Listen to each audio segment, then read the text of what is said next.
As per the latest report that IBM has published, the cost of a data breach in India has increased to 22 crores. One incident can shake the trust of all your customers and all the stakeholders. One of the biggest pain points that they have today is handling scale and performance. So what we understand today is a lot of hackers are in this mode of harvest now and decrypt later. 2025 is the year of AI, and I think it's just the beginning.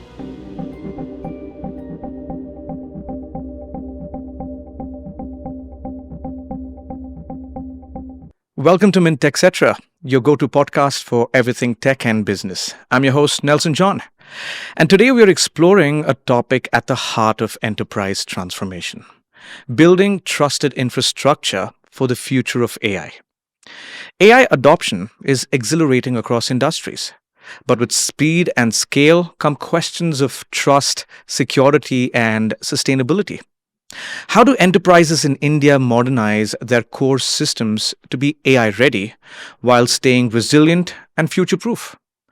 Joining us today to unpack this is Mr. Suresh Jayanthi, business leader for IBMZ and LinuxONE, IBM India, South Asia. With nearly a decade at IBM, Suresh is the steward of IBM's Z systems and LinuxONE platforms across India and South Asia. He helps enterprises modernize core infrastructure, unlock value through digital platforms, and build secure, future-ready organizations. Suresh, welcome to Mint Techcetra. It's a pleasure to have you with us today. Pleasure here as well, Nelson. Thank you for having me on the podcast. Right. Looking forward. Definitely. Let's jump into our segment today. 2025, safely say that 2025 is the year of AI innovations, infrastructure, and all of that. From your perspective, why do you see enterprises to have a good IT infrastructure for their scaling of AI scaling? Yeah, so without doubt, 2025 is the year of AI, and I think it's just the beginning. AI is going to really develop and deliver better outcomes in the future. For enterprises, AI places a special demand on the entire enterprise, not just on the AI infrastructure. Right. Stepping back, enterprises have infrastructure of three kinds. You can categorize them three ways: systems of record, which is what maintains the transactional truth. Think of core banking systems or ERP systems.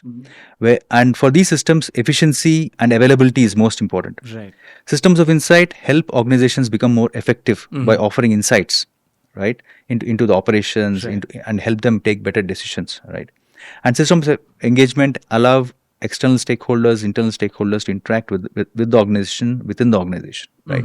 These are the three kinds of systems that we have, that an organization has, right? And the data that feeds the system of insight is generated by the systems of engagement and the systems of record. Right? Based on that, once we have all the data in one place, then the systems of insight can help decision makers make better decisions by analyzing the data. Right? And AI is nothing but the latest form of systems of insight. Right? So when an organization thinks about AI infrastructure, well, obviously they have to think about the AI infrastructure in particular, but they have to think about the entire context in which it is operating. That is, it is being fed by the systems of engagement and the systems of record. And then, you need to build on the AI infrastructure to help you take better decisions, because that's what it is all about, right? Getting better insights into the business.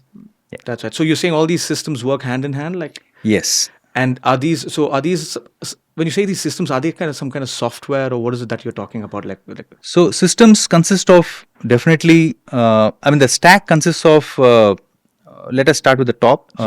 It starts with the business application, right? Maybe the core banking application or the ERP or the internet banking application or whatever else, right? The application, then supported by the middleware, right, which consists of the integration components, the databases, the application software components, etc. Supported by the operating system, then supported by the actual hardware, right? And like in any other system, the people are also part of the system, right? So the people go along with all these technology components, managing it and using it, right? So systems mean the entire thing, entire package put together. Package, the entire stack that is like, it's interesting, it's not just building AI models at all, like here. We're building, the plumbing underneath it, like, the support structure for the entire system. So now looking at some industry pain points, generally, like when we look at critical sectors like banking, insurance, NBFCs. So all of these sectors, they're under immense pressure, right? So customers expect speed. Government and regulators expect trust, and you have zero downtime for all of these things. Now, what are some of the biggest challenges today these enterprises face? Let me speak from BFSI's perspective, where I interact with a lot of large clients and even smaller clients as well across the country. So one of the biggest pain points that they have today is handling scale and performance, right? So how do they handle the demands on the infrastructure? That includes definitely a lesser amount of downtime. In some cases, nil downtime. Right? They just cannot afford the downtime. So that is one of the challenges that they have. Other is to help IT deliver better outcomes, right? In fact, like I was mentioning earlier, systems of record, right? Systems of record are a cost center. Systems of insight, maybe you can say it comes into the category of profit center. It helps you make more money, right? So in a way, you use the word plumbing, right? So much of this is plumbing. One of the pressure points on the IT teams at large enterprises is how do you make IT pay, right? It's very tough to make it happen, right? That's one of the challenges that they have, and they have to address it bottoms up by creating a very scalable, highly available, resilient infrastructure, and then they organize the data in a way that is useful to derive insights from, right? And they have to do it with speed, so that the decision makers or the system can decide on a particular transaction, preferably while it's in flight, so that the customer satisfaction is maximum, right? Or even the decision makers, if there's a trend developing within the organization, they are informed much earlier than later, right? Not only that, all this in a secure manner, because the number of threats are increasing, right? So while we are building up on speed and availability, it cannot be at the cost of security, because one incident can shake the trust of all your customers and all the stakeholders. That's true. So you mentioned all of these, and so I want to know, how is IBM addressing all these concerns these enterprises are facing today? Like with example, like say solving today's bottleneck, as well as the future, making them future ready also. Like, so how is IBM addressing all these concerns? So IBM, speaking from my own line of business, which is the IBMZ and IBM LinuxONE. These are platforms that are well known as highly performant machines, highly performant systems, which are highly available, very secure and resilient. What IBM is doing is to bring capabilities of insight much closer to the transaction. Right, and one way in which we are doing that is our innovation at a CPU level. We have recently announced what is called the TLM2 processor, which goes into our IBMZ and LinuxONE servers, and these host on-chip AI accelerator, which can which can run AI models on the CPU. Right, so you have a small AI chip which is co-located along with the regular CPU. Right? Right. In addition, what IBM has done is also to has announced the Spire accelerator, AI accelerator, which again will help larger AI models run within the server much closer to where the transaction is. So the platform already supports the systems of record, which is a transactional workload. But what we're doing is we are bringing the capability to derive insights out of the data much closer to the transaction. So one of the use cases can be payment fraud, and so actually this comes out very well in the case of payment fraud. So there's no point in saying that the payment was fraudulent even 1 hour after the payment has been made, right? It has to be declared good or bad while the payment is in flight. So this is something that we can enable The Spire accelerator in our studies, in our benchmarks, and in a couple of So customer is that situations. because of that extra AI chip that you have added? Yes. Is it because of that you're saying? It is because of that. Uh-huh. Not only that, it is because of the AI chip, and because it is in the same server, which is in the same Same machine, location, machine, which yes. is in the machine which is running the transaction, which is, we call it co-location, Co-location. right? So we are doing that, and we are bringing AI closer to the transaction. Right? So that's what IBM is doing, and this is able to help do this at speed. Right? That is something that IBM has brought to the market within this platform. So I also believe, these Z systems, they're incredibly powerful for the kind of footprint that they take. Yes. So, you don't need, so for a lot of these small enterprises, even, real estate is a big concern. Yes. So rather have big places, even in a small setup, a Z system can handle probably billions of transactions and in throughput, like enough, right? Yes. So this helps the banks and the insurers and all of them where you have to acquire information in real time, like you mentioned about Yes. a transaction, but fraudulent transaction. So which you mentioned about speed and scale. Here that is what is IBM's success with the Z systems. But we can also agree upon trust. If you do not have trust, everything falls apart like enough. So how does these systems help enterprises protect their data from theft, fraudulent leaks, or any of these kind of stuff? How does this system help it? So data exists in 3 states. Think of it like states of matter: solid, liquid, gas. There are only 3 ways in which data can exist in an enterprise. It either exists at rest, right, or in transit, or in use. Right, and data can be stolen in any of these states, right? Can be stolen, can be hacked, and misused in any of these states. Data in all 3 states has to be protected against unauthorized access or use. So data at rest is when it is in the storage. It's not going anywhere, maybe disk storage, tape storage, whatever it be it, right? And that is data at rest. Data in transit is when it is moving on the internet. Right? And typically, we have this HTTPS, which uses TLS to protect the data that is in transit, right? And then we have data in use. So data at rest and data in use, there are well-known solutions which are widely accepted, used, which protect the data. Right? So what has happened is now people are turning their attention. When I say people, the malified actors they're turning their attention towards data in use, and that's where IBM has innovated and built solutions for what we call confidential computing. So when data in use is protected, it means that data at rest and in transit are already protected. So data in use also is protected. That is what is called confidential computing. And IBM has built solutions which enable that, and which enables that at scale. Right? Now again, so one of the things that we should be cognizant of is, who's a hacker now, right? So the hacker is not an outsider, right? But the hacker typically is an insider, somebody right? in the system. In the system, right? Not that everybody in every organization is disloyal or dishonest. No, it's not like that. It's just that their credentials may be misused. Right. And how does a hacker or a malified actor get access to somebody's credentials? By social engineering, by phishing emails, right? So on and so forth. There are a lot of techniques which are used so that they can get access to somebody's credentials, and then use that to enter the system, and then from there access other parts of the system, access data, and so on and so forth. Right? In fact, India, the average cost of a data breach, IBM publishes a cost of data breach report. And as per the latest report that IBM has published, the cost of a data breach in India has increased to 22 crores on an average. Wow. And insider threats are a real concern. Suresh, we keep hearing this term called quantum safe. What is quantum safe actually?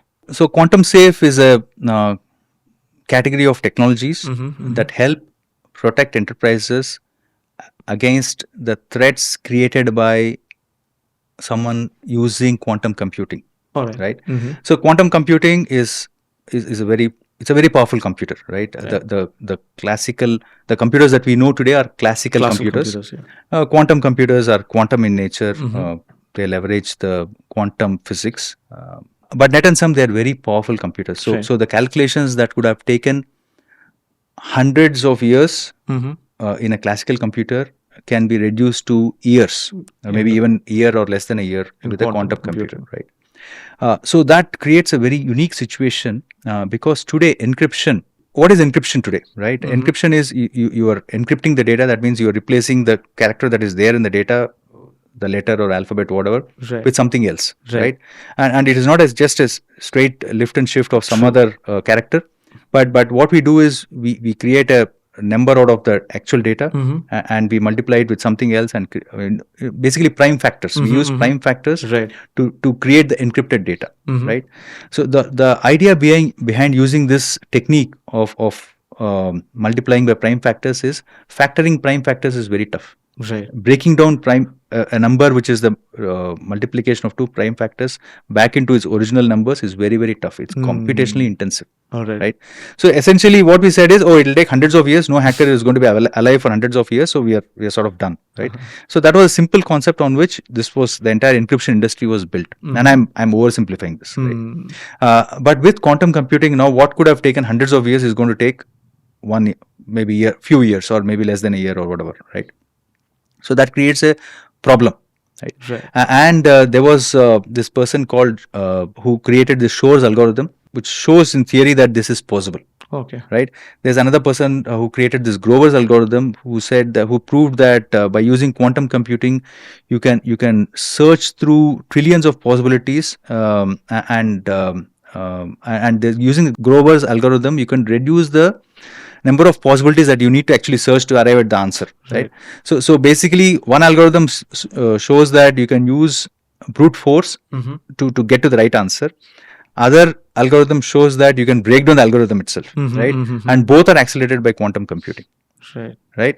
So quantum computers, on one side, they are good because they help us solve new technical problems which were hitherto not possible to solve. But it also throws up new challenges, because what we understand today is a lot of hackers are in this mode of harvest now and decrypt later.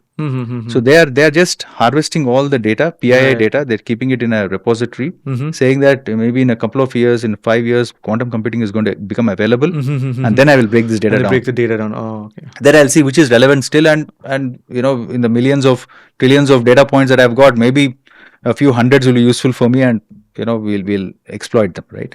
So all these are unique challenges, and the industry is very much aware of this. In fact, IBM has contributed to developing 3 of the 4 quantum safe algorithms that are approved by NIST in the US, National Institute of Science and Technology, and these are incorporated in our offerings on the IBMZ and LinuxONE, right? So this is a core technology piece. Now IBM is offering solutions called the HyperProtect offerings, take these quantum safe technologies and package them towards confidential computing. Right. So it all adds up. So IBM has various offerings in this field for key management with IBM technologies and HashiCorp technologies, which we recently acquired. And also IBM has a quantum safe HSM. When I say quantum safe, the HSM supports quantum safe algorithms, right? And of course the confidential computing that I already spoke about. So what IBM does is, along with these technologies which come from the IBM Z and LinuxONE family and other technologies that come from the IBM security offerings, we cover a gamut of what we call the attack surfaces and attack vectors. So attack surfaces are all the possible places where a hacker could attack, right, to get in, right? And attack vector is what a possible way in which they could try to get into the attack surface, right? What is the tool they are going to use to break in, right? Where are they going to break in, and what is the tool they will break in, right? IBM offers very comprehensive set of products which cover all the attack surfaces and attack vectors, including something which is very deep tech and future ready, which is quantum safe. Sounds very intense. Probably hackers, watch out. Like, if you can't break through this thing, I guess. Moving on, Suresh, like there's this one dimension that is not spoken about much, because AI takes most of the limelight today, like, and that is being, sustainability. So we can agree that, AI is powerful, but it is compute hungry also at the same time. Yes. So you have, enterprises, asking how we can innovate, without breaking the power bank, like. So what are the innovations that you see in this space, where it not just makes AI smart and powerful and all of that, but also takes a greener route? Sustainability is something that is at the heart of this IBM Z and LinuxONE platform offering. In fact, IBM Z and LinuxONE platform offerings reduce the carbon footprint by, I think studies have shown up to 40 or 50%. Interesting. The multiple studies that IBM has done. We do that by reducing the amount of data center footprint in terms of power and cooling required. All right. And how is that possible? Because our platforms are higher performing. So you require lesser number of hardware resources to do the same job, right? In turn, reducing the data center power and cooling footprint, right? And not only that, now with the Spire accelerator, we are avoiding the need for power hungry GPUs, which also require specialized cooling. Right? And of course, there's a difference between what a GPU does and what the Spire card does. GPUs are do both training and inferencing, whereas the Spire cards, the use case is only inferencing. Right? And there's a clear distinction between the way these two operate. Right. I'm not saying the Spire card will replace the GPU, but then you don't need a GPU to do inferencing. You can do inferencing much closer to the transaction, much quicker, and also in a much more sustainable fashion. Right. So also, just skirting around these topics, I mean, I just wanted to ask. Possibly our viewers might have this question. I mean, today we are at an age where you have server farms and all of that. Like, so how is the Z system has an advantage over all of these? Like, for our viewers' benefit, how do you classify that? Like, so ultimately, all compute offerings, server offerings, they deliver a bunch of benefits, right? Scalability, performance, availability, resilience, flexibility, security, right? So those remain constant. Nothing has changed. With all the technological advances, all customers want is infrastructure that is available, performant, scalable, and so on and so forth, right? IBM has developed technologies, and those technologies have matured over the decades to deliver very high levels of availability. Today, in fact, we claim 8 nines of availability. It is 99.99969, right? So 99.69 right.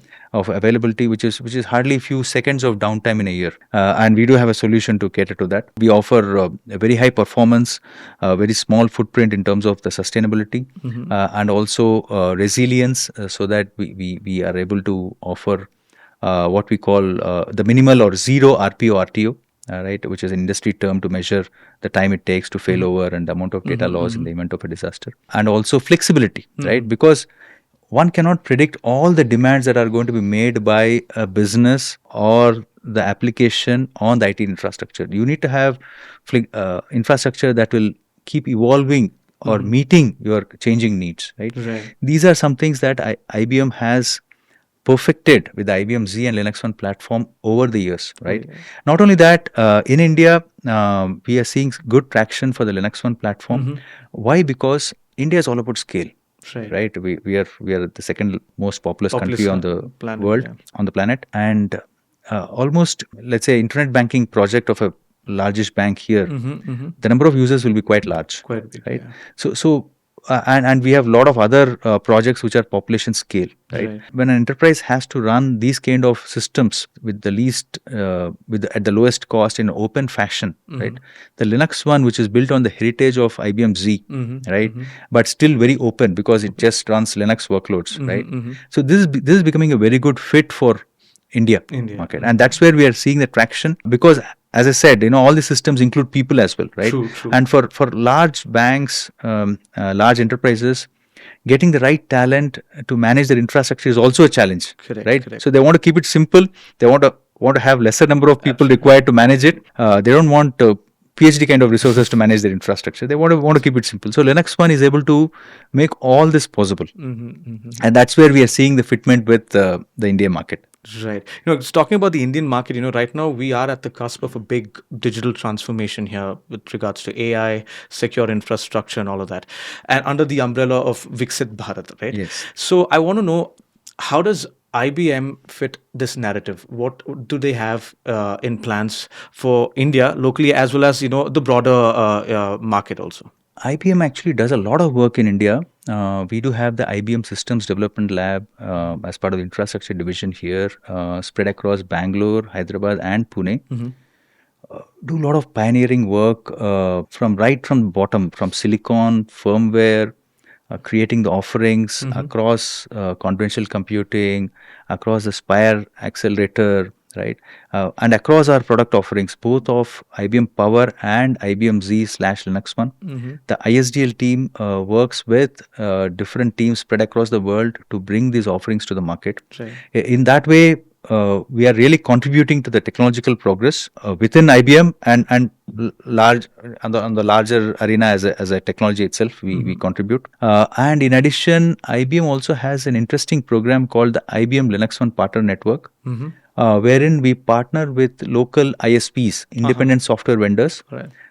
and we partner with them to help them grow their footprint, Right. right, on a win-win basis, right?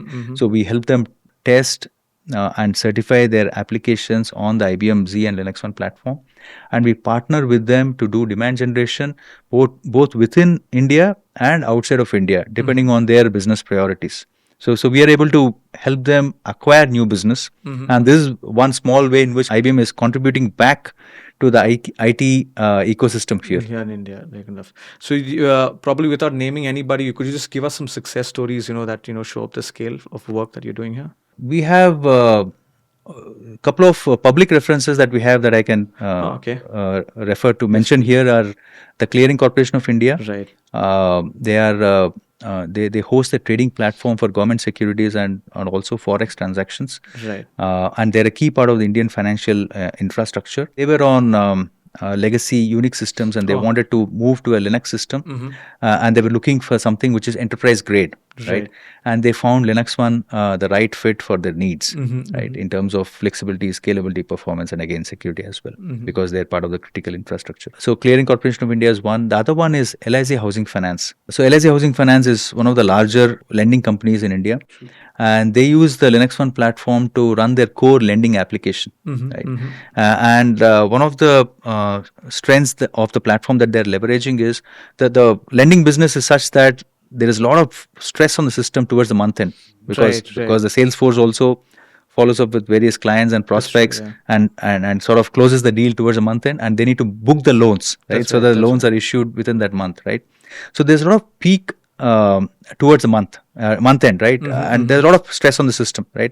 And home loan applications are very heavy because you need to submit a lot of approvals, drawings, and so on and so forth. Each is like a file which moves digitally, and it's quite heavy on the system, right? And it's very important that the system not go down and the system scale up.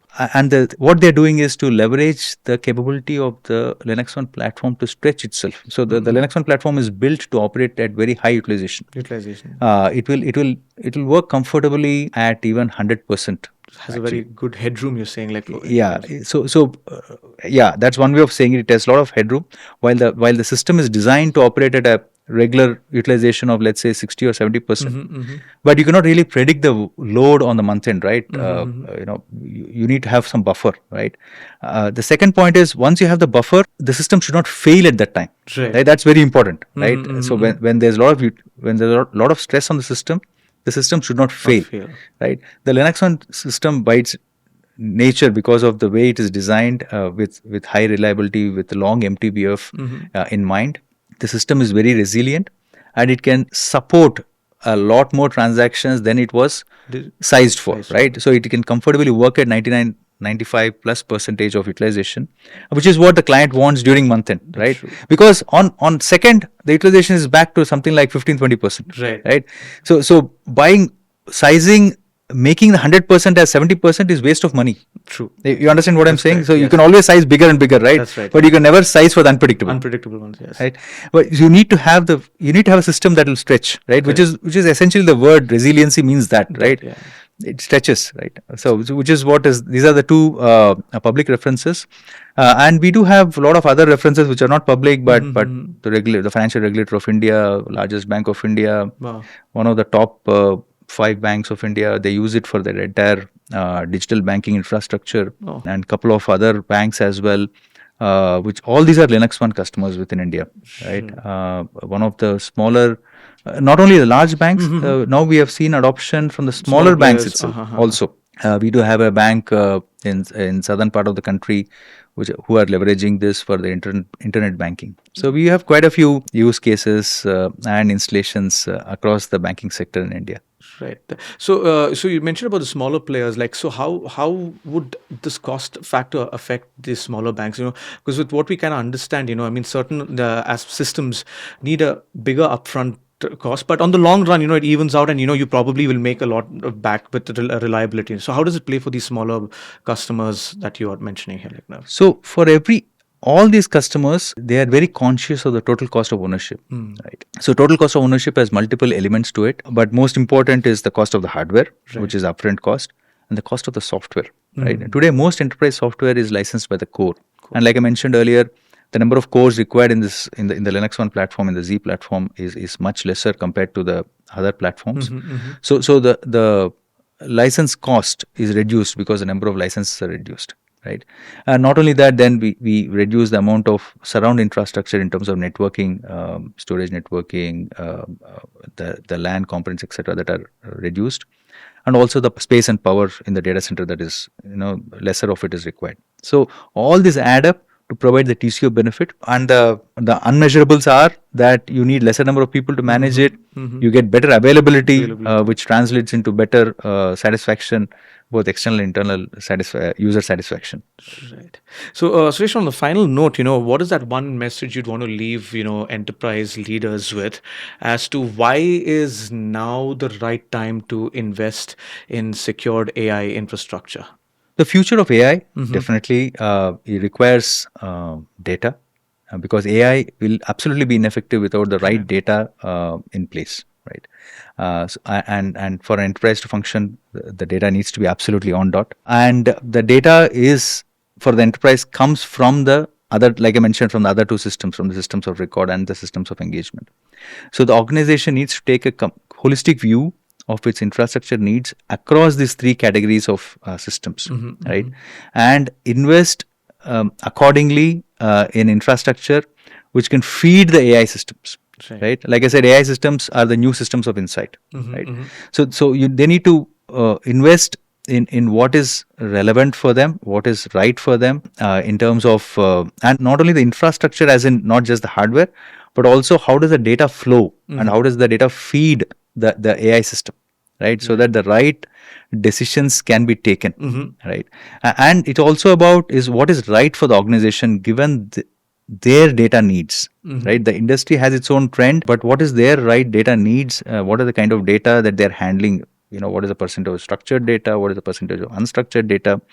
And what is the most cost-effective solution that offers them an open roadmap? And that's what they need to make an investment on. Right. It's a strong point to end our conversation. But, now for anybody who'd like to, look up at IBM solutions, what is the next step that they have to do? They need to reach out to us. Maybe they can ping me. Reach out to Mr. Suresh right here. Yeah, that would be one way to go about it. Or they can reach out to the IBM representative who's in touch with them.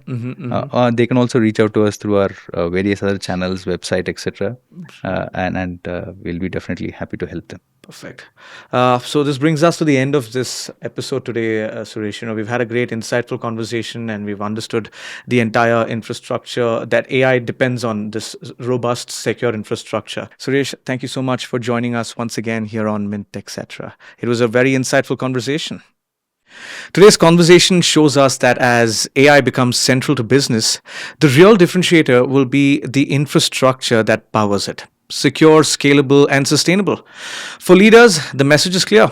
The time to invest in trusted AI-ready systems is now. You've been listening to Mint Techcetra. For more conversations on technology and business, make sure to subscribe on YouTube and all leading audio platforms. I'm Nelson John. Thank you for tuning in. I'll see you next time.